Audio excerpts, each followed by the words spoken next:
Hello and welcome to Western Perspective. On the program this week, logging has made wood available for building, manufacturing and production of wood products. But conservationists are calling for increased protections for southwest WA forests, concerned about logging of native trees and environmental damage, despite claims to the contrary. Tonight we take a look at whether logging in southwest WA is economically and environmentally sustainable.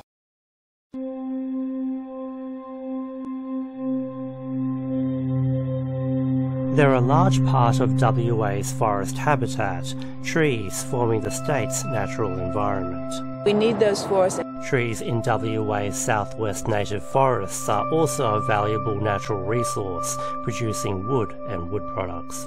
But conservationists have been worried about the possible overlogging of those forests, with the potential development of an integrating timber processing yard. The risk is that we damage the forest and we lose more of it. It's resulted in concerns about effects to the environment, despite logging groups' claims the worries are unjustified. It's faulty logic. WA Greens Forest spokesperson Diane Evers is concerned WA's southwest forests are only being valued for their wood production. She says the value of forests when standing instead of when cleared is often forgotten. The Forest Products Commission values them for their timber in the trees and doesn't recognise the other values, such as the potential economic business side of things from honey, the biodiversity, the climate mitigation aspects of it, recreation, tourism. She believes there are risks to the survival of the habitat of those forests, including animals, from continued logging. You have to look at all of the life in the forest, because even to lose certain invertebrates may affect the birds that depend on that particular invertebrate, or may affect the pollination. Diane says the damage is incomprehensible. They haven't even been able to make a profit in many years. You know, they might have turned a profit last year, but the three before that they were operating at a loss. So here we are cutting our forest down, diminishing the values to the community and to the climate, and still making a loss on it. So it just makes no sense to continue operating.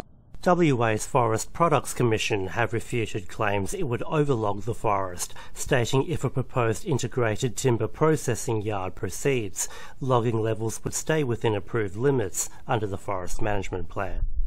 It claims it currently has access to 38% of regrowth forest and logs less than 1% of the allocation, while also allowing every hectare to regenerate. However, conservationists remain sceptical and have presented a petition to the WA government to increase protections to the native forest, despite the government confirming it didn't make pre-election commitments to protect native forests. They've heard that there's a large cross-section of the community that wants protection for our forests, and I'm hoping that they begin to engage in dialogue so that we can move forward. And Diane hopes that moving forward will be possible. It's just a system that's interconnected, and if we continue with business as usual, we will just continue to get worse and worse, because it is not sustainable what we're doing. And that's all for this week. Ivan and Danielle, it's back to you. Nelson, thank you very much. This week's main news again. There are growing concerns that youth violence is being made worse by social media following a school brawl at a Busselton High School in recent weeks. The incident also triggered debate as to whether students should be allowed to bring mobile phones to schools. In an exclusive interview, WA Police and Community Youth Centre CEO Jock Gillespie suggests the return of corporal punishment.